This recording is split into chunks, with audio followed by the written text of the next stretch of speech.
नमस्कार दोस्तों, मैं रवि प्रकाश एजुकेशन योद्धा यूट्यूब चैनल में आपका स्वागत करता हूं। आज हम भारतीय भूगोल की अगली कक्षा में, जिसका नाम है आज आपदा प्रबंधन। देखिए, जो आपदा प्रबंधन है यह आपको बहुत सारे एग्जामों में मिल जाएगा, ठीक है ना। मैंने ये आपदा प्रबंधन का एक सिविल में भी बहुत बड़ा पोर्शन होता है, लेकिन आपदा प्रबंधन से ऐसे प्रश्न जिनके आपके एग्जामों में आने की संभावना है, ठीक है ना। और जो आप देखिए आज प्रेजेंट टाइम में जो भारत सरकार या चाहे राज्य सरकारें की है ना, बेसिकली इन्हीं बातों पर आज उनका काम चल रहा है, ठीक है।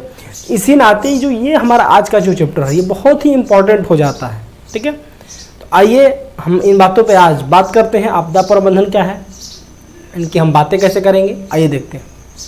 देखिए, जो हमारा आज चैप्टर है आपदा और प्रबंधन, इन दोनों बातों से एक है बात आपदा और प्रबंधन यानी व्यवस्था करना। और देखिए, जो आपदा होती है, आपदा को आप ऐसी अपनी लैंग्वेज में समझ सकते हैं। आपदा यानी हम मुसीबत, क्या होता है आपदा यानी मुसीबत।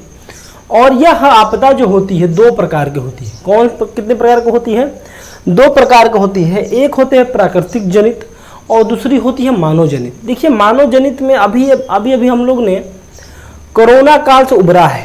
हमने देखा था आज कोरोना काल, तो इस तरह की आपदाएं, कोरोना भी क्या था, एक आपदा ही था। क्या था? कोरोना ही क्या था, एक आपदा ही था। तो ये कोरोना क्या है, एक मानव जनित आपदा है, माने ये मानव के कारण ही उत्पन्न हुआ था। तो ये क्या हो, एक मानव जनित आपदा हो गया। तो इस कारण से हम इसी में दो टाइप पढ़ेंगे, एक मानव जनित आपदा और प्राकृतिक जनित आपदा, ठीक है। तो आइए हम लेटेस्ट शुरुआत करते हैं। आपको सबसे पहले प्राकृतिक जनित आपदा, ठीक है। देखिए, प्राकृतिक जनित आपदा में हम बहुत प्रकार की आपदाओं के बारे में पढ़ते हैं। जैसे हमारा है भूकंप, बाढ़, सूखा, चक्रवात, बादल फटना, भूस्खलन, सुनामी, महामारी, उसके ग्रीष्म लहर, ज्वालामुखी विस्फोट और वनाग्नि। अब आइए हम इन बातों पे ये क्या होती हैं हम इन पर चर्चा करते हैं। देखिए, जो पहला हमारा है भूकंप हमने इसका ठीक पिछले चैप्टर में हमने विश्व भूगोल में आपको भूकंप के बारे में पढ़ाया था। भूकंप क्या है? पृथ्वी के आंतरिक संरचनाओं में संचलन के कारण पृथ्वी के बाहरी सतह पर उत्पन्न गतिविधियों को हम भूकंप बोलते हैं, ठीक है। तो भूकंप भी क्या था, एक प्राकृतिक आपदा। देखिए, भूकंप के आने से क्या होता है, भूकंप के जब आता है ना, तो भूकंप के आने से हमारी पृथ्वी की सरफेस से बहुत सारे तहस नहस होते हैं, जन धन की बहुत ज़्यादा नाशते, बड़ी बड़ी बिल्डिंगें, इमारतें, बहुत लोगों को उसमें जाने चली जाती हैं। तो इससे क्या होता है, यहाँ एक प्रकार की हमारी आपदा हो जाती है। क्लियर?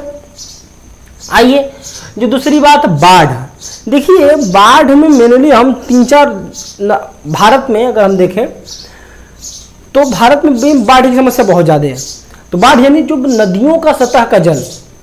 देखिए, बाढ़ का मतलब समझिए क्या होता है, जो नदियों का सतह का जो जल होता है अपनी सतह से ऊपर उठकर रिहायशी इलाकों में क्या होता है, बाढ़ क्या होता है, जब नदियों का सतह जल अपने सतह से ऊपर उठकर रिहायशी इलाकों में, यानी जहां लोग रहते, जब वहां तक पहुंच जाता तो उसे हम क्या बोलते हैं, बाढ़ बोलते हैं। क्या बोलते हैं?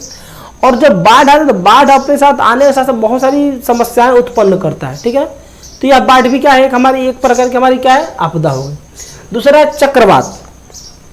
चक्रवात को समझते क्या आता है? देखिए, जो चक्रवात होता है, चक्रवात एक तटीय क्षेत्र पर उत्पन्न होने वाली प्राकृतिक गतिविधि है। चक्रवात क्या है?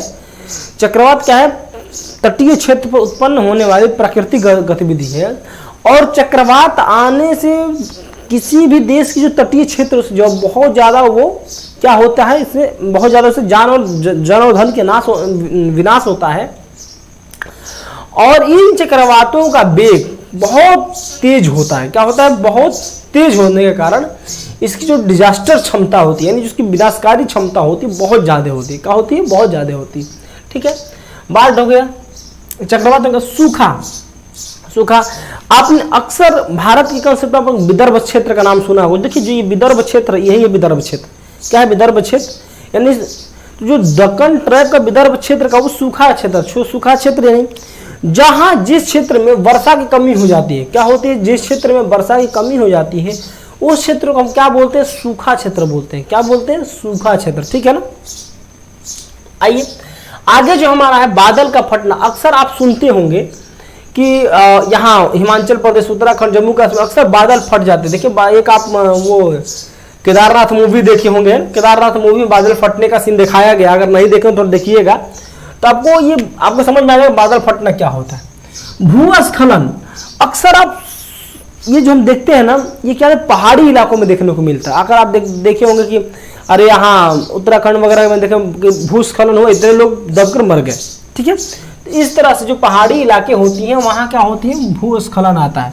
सुनामी यह भी एक क्या है, समुद्र में उठने वाली गतिविधियां हैं। जब समुद्र की लहरें काफी ऊपर उठने लगती हैं तो उसी को सुनामी बोल दिया जाता है, सुनामी हो गया। आगे महामारी। देखिए महामारी क्या होता है, जब मैं बताया ना कि जब बाढ़ आने से, एक बार आप लोग प्लेग नाम सुना होगा, अभी कोरोना नाम सुना होगा आपने। तो प्लेग क्या था, पहले चूहों से फैलने वाली बीमारी है जिससे गांव के गांव साफ हो जाया करते थे। तो महामारी भी क्या है, एक प्राकृतिक जनित आपदा है, ठीक है। आइए ग्रीष्म लहर। देखिए अक्सर आप देखेंगे ग्रीष्म लहर यानी तेज धूप वाली हवा में तेज गर्म वाली हवा का चलना। अक्सर आप देखें हम लोग उसमें क्या कहते हैं, भारत में कहते कि इनको लू लग गई है, हम अक्सर बात करते हैं ना। तो लू भी क्या है, एक क्या है ग्रीष्म लहर है। क्या है, एक ग्रीष्म लहर है जो तेज चलने वाली गर्म तेज चलने वाली हवा है, ठीक है। ज्वालामुखी विस्फोट मैंने कल बताया है। तो ज्वालामुखी विस्फोट क्या होता है कि पृथ्वी का आंतरिक से लावा का निकलना ही ज्वालामुखी होता है। तो इसका भी मैंने बताया था। वनाग्नि अभी आपको 2-3 साल पहले आपने घटना सुना होगा, कहाँ ऑस्ट्रेलिया के साथ घटना थी कि उन्हें ऑस्ट्रेलिया का नहीं दक्षिण अफ्रीका कोई जंगल था, वहाँ पर ऑस्ट्रेलिया की घटना थी। बहुत सारे जंगलों में आग लग गई थी, बहुत बड़े पैमाने पर वहाँ जंगलों में आग बुझाने में हुआ था, ठीक है ना। कभी कभी जंगलों में भी आग लग जाती, क्या होती है, कभी कभी जंगलों में भी आग लग जाती है। तो उसी जंगलों की आग को हम क्या बोलते हैं, वनाग्नि बोलते हैं। वनाग्नि भी क्या एक प्रकार का नेचुरल डिजास्टर है, क्या है, प्राकृतिक आपदा है। बात क्लियर हो। आइए अब यहां से हमने प्राकृतिक पढ़ लिया, अब मानव जनित आपदा क्या है उसको हम देखते हैं। देखिए मानव जनित आपदा है, देखिए रासायनिक दुर्घटना, हमने ये लिखा है रासायनिक दुर्घटना। रासायनिक दुर्घटना में आप एक पढ़ते होंगे भारत में, जैसे कि हम बता दें भोपाल गैस त्रासदी जिसमें मिथाइल आइसोसाइनेट का जब रिसाव हो गया था, जिससे कई सारे लोग मारे गए थे। और आज भी वहां पर कुछ इस तरह की गैसेस के अणुएं हैं जिससे लोगों बहुत स्वस्थ उत्पन्न मैंने पैदा नहीं हो पाते, ठीक है। तो यही है क्या है, प्राकृतिक दुर्घटना। परमाणु दुर्घटना देखे ना कि आप अक्सर सुन रहे हैं कि जब वर्ल्ड वॉर हुआ तो वर्ल्ड वॉर में अमेरिका द्वारा जापान के नागासाकी हिरोशिमा पे परमाणु बम गिरा दिया गया था। परमाणु बम गिराने के बाद से भी आज भी वहाँ का एक आपदा की दृष्टि वहाँ क्रिएट हो गई। आज भी वहाँ के जो लोग हैं कुछ पूर्ण रूप से स्वस्थ नहीं जन्म हो पाता उनका, ठीक है ना। तो ये क्या है, मानव जनित आपदा है। बात क्लियर हो गई। अब आइए हमने कुछ ये एरिया बनाया है, क्या बनाया है, कुछ ही प्राकृतिक एरिया। जैसे देखिए लाइन काली वाली लाइन है, ये काली वाली लाइन कोल्डेस्ट एरिया है। क्या आप सियाचिन में पहरा दे रहे हैं भारतीय सैनिक होते, भारतीय जो जवान होते हैं, अक्सर क्या होते हैं कभी कभी उनका वहाँ बर्फ में उनका पैर फिसल जाता है और वहाँ उनकी शहीद हो जाते हैं वहाँ। तो इसलिए क्या होता है यहाँ एक आपका यह है कभी क्या भी ये भी एक प्राकृतिक आपदा है, ठीक है। डेजर्ट एरिया देख रहे ना, डेजर्ट एरिया में क्या भी एक सूखा क्षेत्र, ये भी अप्राकृतिक आपदा है। मैंने इसकी बात चर्चा की ही, हॉटेस्ट जहाँ बहुत सूखा क्षेत्र होता है। उसके बाद से साइक्लोन है, चक्रवात की मैंने बात की, आपके सामने बात की। साइक्लोन एरिया है, इसके अगल बगल इधर आपके बंगाल है, इधर आपका अरब खाड़ी है। तो इधर से यहाँ भी क्या होता है, साइक्लोन बार बार उत्पन्न हो, जिसके कारण काफी इन एरियाओं को आप अक्सर सुने हैं कि उड़ीसा राज्य में, आंध्र प्रदेश में ये चक्रवात आया, ठीक है ना। टाइफून दुनिया भर के चीज आते रहते हैं, तो इससे आप बहुत भारी नुकसान होता रहता है, ठीक है। जैसे आपके यहाँ पश्चिम बंगाल में नुकसान होता है, ठीक है। आइए इसके बाद से हम कुछ देख लेते हैं कि देखिए जो ये प्राकृतिक आपदा है ना, देखिए यहाँ से मैंने पॉइंट लिखा है कि जो द्वितीय प्रशासनिक सुधार आयोग, क्या है, जो द्वितीय प्रशासनिक सुधार आयोग के तृतीय रिपोर्ट में आपदा प्रबंधन को संकट प्रबंधन का नाम दिया गया। जो द्वितीय प्रशासनिक सुधार आयोग था उसके तृतीय रिपोर्ट में जो हम नाम लेते हैं प्राकृतिक आपदा, इसका प्राकृतिक आपदा नाम ना रख करके संकट प्रबंधन रख दिया गया। आपदा प्रबंधन का नाम रख कर क्या रख गया, संकट प्रबंधन। बात की देर होगी। आइए अब यहाँ से हम कुछ मोटे मोटे 2-3 पॉइंट इसको देख लेते हैं, उसको बस हम अपने सेशन को समाप्त करते हैं। देखिए भारत का 54% भूभाग क्या है, भारत का 54% भूभाग क्या है, भूकंप प्रबलताओं का खतरा मंडराता है। भारत में 54% ऐसे क्षेत्र हैं जहां भूकंप क्या है, आने की संभावना होती है, यानी यहाँ प्रबल उसकी प्रबलता ज्यादा होती है। भूकंप आने की प्रबलता क्या होती है, ज्यादा होती है। बात क्लियर होगी। आइए भारत के खेतीहर भूमि, यानी भारत में जितनी भूमि खेती होती है, क्या होती है, भारत में जितनी खेती करने योग्य भूमि है उस भूमि का 68%, कितना, 68% भूमि सूखे के लिए संवेदनशील है। यानी क्या, भारत की खेतीहर भूमि पर जो खेती करने योग्य भूमि उस पे उसका 68% लगभग 70% ऐसी भूमि है जो किसके सूखे के लिए संवेदनशील है। कब वहां सूखा हो जाए कोई नहीं जानता। बात क्लियर। आइए जो तीसरा है हिमालयी क्षेत्र, पूर्वी तथा पश्चिमी घाट, देख रहे हैं ना, अभी मैंने आपको जिक्र किया हिमालयन क्षेत्र और पूर्वी घाट ये है और ये पश्चिमी घाट ये है, ये भूस्खलन के लिए संवेदनशील। अक्सर आप सुना होगा कि उत्तराखंड में अक्सर भूस्खलन हो जाता है, पश्चिमी घाटों पे क्या होता है, पूर्वी घाटों में भूस्खलन हो जाता है। ठीक है, तो इसके लिए प्रसिद्ध है। आगे हम देखते हैं आपके लिए आपदा प्रबंधन के बचाव के लिए अंतर्राष्ट्रीय प्रभाव। ठीक है ना, यानी क्या, आपदा प्रबंधन से बचने के लिए अंतर्राष्ट्रीय लेवल पे, किस लेवल पे, अंतर्राष्ट्रीय लेवल पे कुछ योजनाएं तैयार की गई। माने अंतर्राष्ट्रीय लेवल पर अंतर्राष्ट्रीय नेताओं के द्वारा कुछ योजनाएं तैयार की गई समय समय पर। आइए हम उन योजनाओं को देखते हैं। देखिए पहला है हमारा 1990 के दशक को संयुक्त राष्ट्र महासभा, माने एक संयुक्त राष्ट्र संघ की एक ब्रांच है संयुक्त राष्ट्र महासभा। इस संयुक्त राष्ट्र महासभा के द्वारा 1990 के दशक को क्या है, 1990 के दशक को आपदा प्रबंधन दशक के नाम से घोषित किया। बात एकदम अपने पॉइंट में हूबहू लिखिए कि जो संयुक्त राष्ट्र महासभा है, संयुक्त राष्ट्र महासभा ने 1990 के दशक को आपदा प्रबंधन दशक के नाम से घोषित किया। पहला पॉइंट। बात क्लियर। अब आइए दूसरा देखते हैं। ये देखिए जो ये सेशन 4-5 मैंने लिया नहीं, बहुत ही एग्जाम के पॉइंट ऑफ व्यू से बहुत ही इंपॉर्टेंट है। ठीक है ना, तो इसको आप हूबहू अपने कॉपी में मैं जैसा बोल रहा हूं आप सुनिए ध्यान से और इसको हूबहू अपने कॉपी में वैसे ही लिख डालिए। आइए देखते हैं 1994 में जापान का एक शहर है योकोहामा। क्या है, योकोहामा एक शहर है जापान का। वहां पर पहला विश्व सम्मेलन क्या है, योकोहामा में पहला विश्व सम्मेलन किया गया 1994 में। और इसको ठीक है ना, ये जो हुआ था किसके लिए हुआ था, आपदा प्रबंधन के लिए। किसके लिए हुआ था, आपदा प्रबंधन के लिए। और इसमें एक रणनीति तैयार की गई थी। मतलब इसी योकोहामा जो जापान का ये जो शहर था योकोहामा, इसमें रणनीति तैयार की थी। इसी रणनीति को हम बोलते हैं योकोहामा रणनीति। क्या बोलते हैं, योकोहामा रणनीति। बात क्लियर हो गई। आइए दूसरा देखते हैं 2002 में दक्षिणी अफ्रीका। क्या है, 2002 में दक्षिणी अफ्रीका का एक शहर है जोहान्सबर्ग। क्या है, दक्षिणी अफ्रीका का एक शहर है जोहान्सबर्ग। उसमें सबसे पहले आपका नाम दिया सतत विकास। क्या, सतत विकास सम्मेलन। क्या इसका नाम दिया गया, सतत विकास सम्मेलन। यह जो सतत विकास सम्मेलन है ये आपदा न्यूनीकरण पर आधारित था। यानी क्या, आपदा को कम से कम किया जाए, माने हम मानव गतिविधियां ऐसी हो जिसके कारण से आपदा में न्यूनता है, यानी आपदा में कमी है। देखिए अभी एक यहां आया सतत विकास। सतत का मतलब होता क्या है, पहले आप समझिए, इस वर्ड में थोड़ा हमको समझना है। सतत का मतलब होता है कॉन्टिन्यूअस, और विकास का मतलब होता है डेवलपमेंट। यानी जो कॉन्टिन्यूअस डेवलपमेंट, ऐसा विकास जो हमारा हमेशा चलता है।